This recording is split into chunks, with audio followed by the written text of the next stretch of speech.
Hello दोस्तों, मंत्रा classes में आपका बहुत बहुत स्वागत है। आज हम पढ़ने वाले हैं बहुत ही महत्वपूर्ण करंट अफेयर्स। आज की क्लास अक्टूबर महीने की दूसरी क्लास होगी। इससे पहले वाली क्लास आप हमारे डिस्क्रिप्शन बॉक्स में जाकर प्राप्त कर सकते हैं। उसमें आप जाकर सितंबर महीने के करंट अफेयर्स भी पढ़ सकते हैं, अगस्त महीने के भी करंट अफेयर्स भी पढ़ सकते हैं। इसके अलावा हमने हमारे चैनल की प्लेलिस्ट बना रखी है, उसमें जाके आप सारे करंट अफेयर्स की वीडियो देख सकते हैं। तो देर ना करते हुए आज हम प्रारंभ करते हैं। आज का पहला क्वेश्चन देखते हैं। मध्य प्रदेश के किस अभ्यारण्य को 7वें टाइगर रिजर्व का दर्जा दिया जाएगा? तो साथियों, इसका राइट आंसर है रानी दुर्गावती अभ्यारण्य को। रानी दुर्गावती अभ्यारण्य को 7वें टाइगर रिजर्व के रूप में मध्य प्रदेश में दर्जा दिया जाएगा।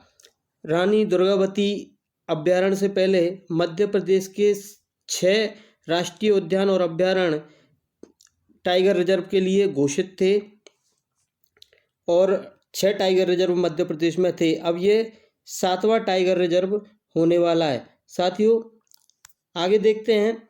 मध्य प्रदेश राज्य वन्य जीव बोर्ड ने राज्य के 7वें वीरांगना दुर्गावती टाइगर रिजर्व के गठन को मंजूरी दे दी है। यह टाइगर रिजर्व सागर जिले के नौरादेही और नरसिंहपुर जिले के वीरांगना दुर्गावती अभ्यारण्यों को मिलाकर बनाया जाएगा।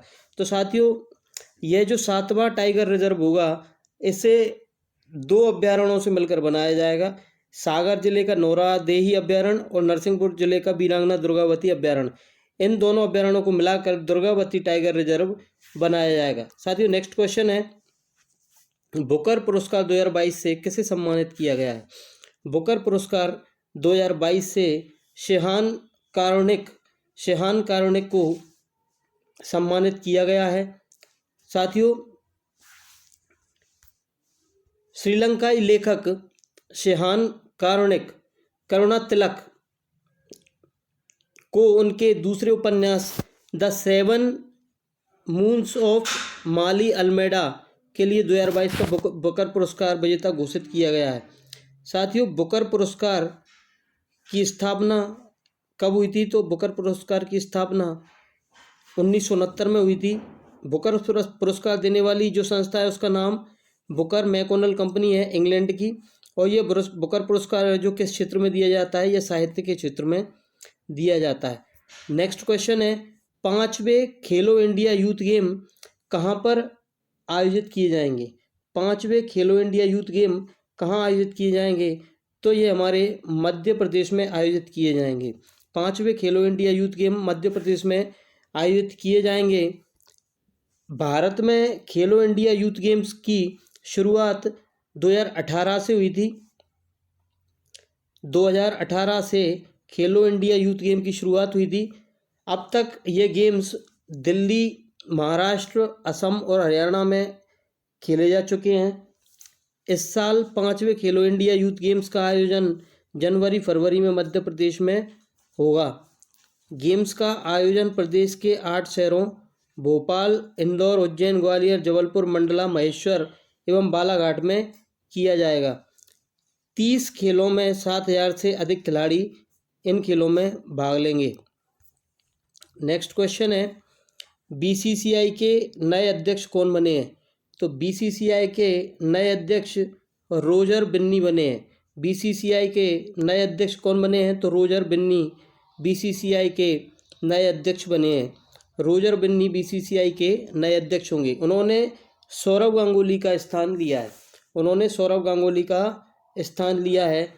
तो इनकी फ़ोटो आप देख सकते हैं। ये जो बीच में खड़े हैं, ये रोजर बिन्नी हैं और इन्हें बीसीसीआई का नया अध्यक्ष बनाया गया है। तो साथियों, देखते हैं इनके बारे में। 1983 वर्ल्ड कप विजेता टीम के सदस्य रोजर बिन्नी को बीसीसीआई का अध्यक्ष नियुक्त किया गया है। रोजर बिन्नी पूर्व भारतीय कप्तान सौरव गांगुली का स्थान लेंगे। साथ ही जय शाह को लगातार दूसरे कार्यकाल के लिए पुनः सचिव चुनाया गया है। जय शाह कौन है? जय शाह हमारे देश के गृह मंत्री अमित शाह जी के बेटे हैं। इन्हें लगातार दूसरी बार बीसीसीआई का सचिव बनाया गया है, निर्वाचित हुए हैं। साथ ही अरुण धूमल IPL के नए अध्यक्ष होंगे, वह ब्रजेश पटेल की जगह लेंगे। नेक्स्ट क्वेश्चन है, हाल ही में गृह मंत्री अमित शाह ने MBBS पाठ्यक्रम की किताबों का पहला हिंदी संस्करण कहाँ लॉन्च किया है? तो इसका राइट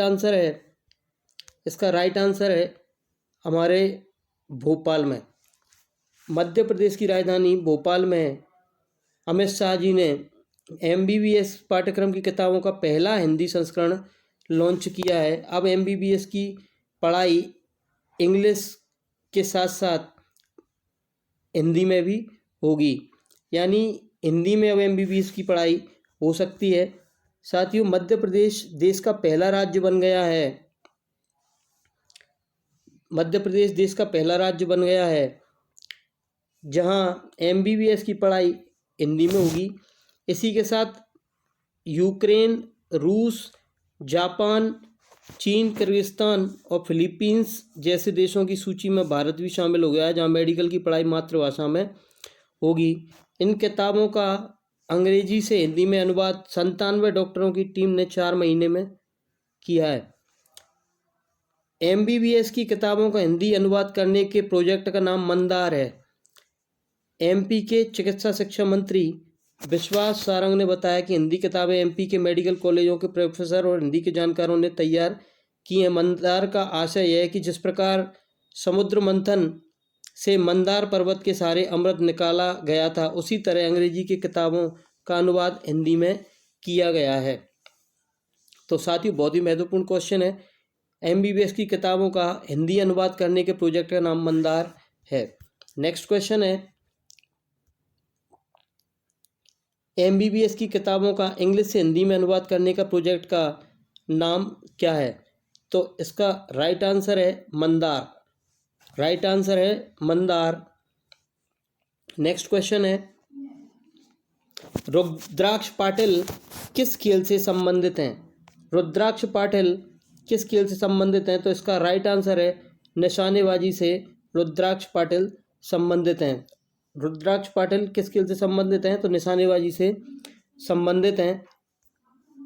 मिस्र में निशानेबाजी विश्व चैंपियनशिप में रुद्राक्ष बाला साहेब पाटिल ने 10 मीटर एयर राइफल स्पर्धा में स्वर्ण पदक जीत लिया। अभी हाल ही में मिस्र में निशानेबाजी की विश्व चैंपियनशिप चल रही है, ISSF की वर्ल्ड चैंपियनशिप चल रही है। वहाँ रुद्राक्ष बाला साहेब पाटिल ने 10 मीटर एयर राइफल स्पर्धा में स्वर्ण पदक जीता है। इसके साथ ही पाटिल ने 2024 के पेरिस ओलंपिक में स्थान भी पक्का कर लिया। अब ये 2024 का पेरिस ओलंपिक भी खेलेंगे। ओलंपिक स्वर्ण पदक विजेता अभिनव बिंद्रा के बाद यह उपलब्धि हासिल करने वाले वे दूसरे भारतीय बन गए हैं। इससे पहले अभिनव बिंद्रा ने इस चैंपियनशिप में स्वर्ण जीता था। अब वह दूसरे भारतीय बन गए हैं, रुद्राक्ष पाटिल। बिंद्रा ने 2006 में इस स्पर्धा में स्वर्ण पदक जीता था। विश्व चैंपियनशिप में रुद्राक्ष पहली बार ने भाग लिया है। साथ ही बहुत ही महत्वपूर्ण क्वेश्चन है, पहली बार उन्होंने इस विश्व चैंपियनशिप में भाग लिया और उन्होंने पहली बार में ही स्वर्ण पदक जीता है। तो रुद्राक्ष पाटिल का संबंध निशानेबाजी से है। नेक्स्ट क्वेश्चन है, हाल ही में जारी वैश्विक भुखमरी सूचकांक 2022 में भारत किस स्थान पर रहा है? तो इसका राइट आंसर है भारत 107वें स्थान पर रहा है। भारत 107वें स्थान पर वैश्विक भुखमरी सूचकांक में रहा है। ग्लोबल हंगर इंडेक्स 2022 जारी की गई है, जिसमें भारत 121 देशों में 107वें पायदान पर है। 121 देशों में भारत 107वें पायदान पर है। कंसर्न वर्ल्ड वाइड और वेल्थ्यूंगर लाइफ ने यह इंडेक्स जारी किया है। ग्लोबल हंगर इंडेक्स में 4 पैमानों पर दी जाती है सारे देशों को रैंकिंग। इसमें 4 पैमाने होते हैं जिसपे सभी देशों को रैंकिंग दी जाती है। नेक्स्ट क्वेश्चन है, देश के नए महालेखा नियंत्रक CGA कौन बने हैं? तो देश के नए लेखा महानियंत्रक CGA भारतीदास को बनाया गया है। भारतीदास देश के नए CGA होंगे। ये भारती दास हैं, इन्हें सीजीए नियुक्त किया गया है। ये 27वें सीजीए होंगी, ये देश की 27वीं सीजीए होंगी। नेक्स्ट क्वेश्चन है, प्रधानमंत्री आवास योजना शहरी में बेस्ट परफॉर्मिंग स्टेट श्रेणी में मध्य प्रदेश को कौन सा स्थान प्राप्त हुआ है? मध्य प्रदेश को कौन सा स्थान प्राप्त हुआ है? तो मध्य प्रदेश को द्वितीय स्थान प्राप्त हुआ है। मध्य प्रदेश को प्रधानमंत्री आवास योजना शहरी में बेस्ट परफॉर्मिंग स्टेट का दूसरा स्थान प्राप्त हुआ है। पहले स्थान पर उत्तर प्रदेश रहा है। बहुत ही महत्वपूर्ण क्वेश्चन है। Best performer state Uttar Pradesh है, उसके बाद दूसरा परफॉर्मिंग स्टेट मध्य प्रदेश है। नेक्स्ट क्वेश्चन है, अखिल भारतीय कालिदास समारोह का आयोजन मध्य प्रदेश के किस जिले में किया जाएगा? तो इसका राइट आंसर है उज्जैन। उज्जैन में अखिल भारतीय कालिदास समारोह का आयोजन किया जाएगा। यह आयोजन 4 नवंबर से लेकर 10 नवंबर तक चलेगा। इस आयोजन का शुभारंभ, कालिदास समारोह का शुभारंभ 4 नवंबर को राज्यपाल मंगू भाई पटेल के मुख्य आतिथ्य में प्रारंभ होगा, बस 10 नवंबर तक यह चलेगा। चित्रकूट के स्वामी रामभद्राचार्य का सारस्वत उद्बोधन होगा इस समारोह में। इसी दिन शासन के प्रतिष्ठित कालिदास सम्मान भी प्रदान किए जाएंगे। इसमें रंगकर्म, शास्त्रीय नृत्य, रूपंकर और शास्त्रीय संगीत की विधा में कलाकारों को सम्मानित किया जाएगा। कालिदास संस्कृत अकादमी परिसर में 7 दिवसीय समारोह के दौरान राष्ट्रीय शोध संगोष्ठी, महाकवि कालिदास पर केंद्रित संस्कृत नाटक, नृत्य नाटिका और हिंदी नाटक सहित शास्त्रीय गायन, सितार वादन और स्थानीय कलाकारों की प्रस्तुति होगी। साथ ही यह पूछा जाता है कि कालिदास समारोह की शुरुआत कब हुई थी? तो इसका राइट आंसर है, कालिदास समारोह की शुरुआत 1958 में की गई थी।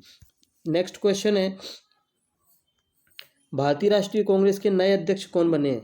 तो भारतीय राष्ट्रीय कांग्रेस के नए अध्यक्ष मल्लिकार्जुन खड़गे बने हैं। मल्लिकार्जुन खड़गे भारतीय राष्ट्रीय कांग्रेस के नए अध्यक्ष होंगे। अभी हाल ही में कांग्रेस का चुनाव हुआ है, जिसमें मल्लिकार्जुन खड़गे और शशि थरूर, दो लोगों ने आपस में एक दूसरे के विरोध में भारतीय राष्ट्रीय कांग्रेस के राष्ट्रीय अध्यक्ष के पद के लिए चुनाव लड़ा था, जिसमें मल्लिकार्जुन खड़गे को विजय प्राप्त हुई है और शशि थरूर इसमें चुनाव हारे हैं। इनसे पहले अभी तक सोनिया गांधी इस पद पर थीं, अब मल्लिकार्जुन खड़गे इस पद पर आ गए। पिछले 24 साल में पहली बार हुआ है जब गांधी परिवार के बाहर का कोई नेता अध्यक्ष पद तक पहुंचा है। इससे पहले सीताराम केसरी ऐसे अध्यक्ष थे जो गांधी परिवार से नहीं थे। भारतीय राष्ट्रीय कांग्रेस की स्थापना कब हुई थी? तो भारतीय राष्ट्रीय कांग्रेस की स्थापना 1885 में हुई थी, मुंबई में। इसके संस्थापक कौन थे? इनके संस्थापक ए.ओ. ह्यूम थे, जो कि महासचिव थे कांग्रेस के। भारतीय राष्ट्रीय कांग्रेस के प्रथम अध्यक्ष कौन थे? तो भारतीय राष्ट्रीय कांग्रेस के प्रथम अध्यक्ष व्योमेश चंद्र बनर्जी थे। नेक्स्ट क्वेश्चन है, देश के नए राजस्व सचिव होंगे। तो देश के नए राजस्व सचिव कौन बनने वाले हैं? तो संजय मल्होत्रा। संजय मल्होत्रा देश के नए राजस्व सचिव होंगे। नेक्स्ट क्वेश्चन है, देश के नए रक्षा सचिव कौन होंगे? तो देश के नए रक्षा सचिव अरमाने गिरिधर होंगे। अरमाने गिरिधर देश के नए रक्षा सचिव होंगे। नेक्स्ट क्वेश्चन है, ब्रिटेन के पीएम जिन्होंने हाल ही में अपने पद से इस्तीफा दिया है वो कौन है? तो ब्रिटेन की पीएम लिज ट्रस थी, जिन्हें हाल ही में इस्तीफा देना पड़ा। लिज ट्रस, इन्हें हाल ही में इस्तीफा देना पड़ा। ये इनके बारे में देखते हैं। लिज ट्रस के इस्तीफे के बाद नए नेता की तलाश शुरू हो चुकी है। सिर्फ 45 दिनों तक ही प्रधानमंत्री रहीं लिज ट्रस सबसे कम समय प्रधानमंत्री रहने वाली ब्रिटेन की पहली व्यक्ति बन गई हैं। टैक्स कटौती को लेकर विरोधियों के निशाने पर थी ब्रिटिश प्रधानमंत्री। टैक्स कटौती को लेकर इनका विरोध चल रहा था ब्रिटेन में, और इन्हें हाल ही में 45 दिनों में ही प्रधानमंत्री के पद से इस्तीफा देना पड़ा। तो इनका नाम था लिज ट्रस। साथियों, इसी के साथ आज की वीडियो हम समाप्त करते हैं।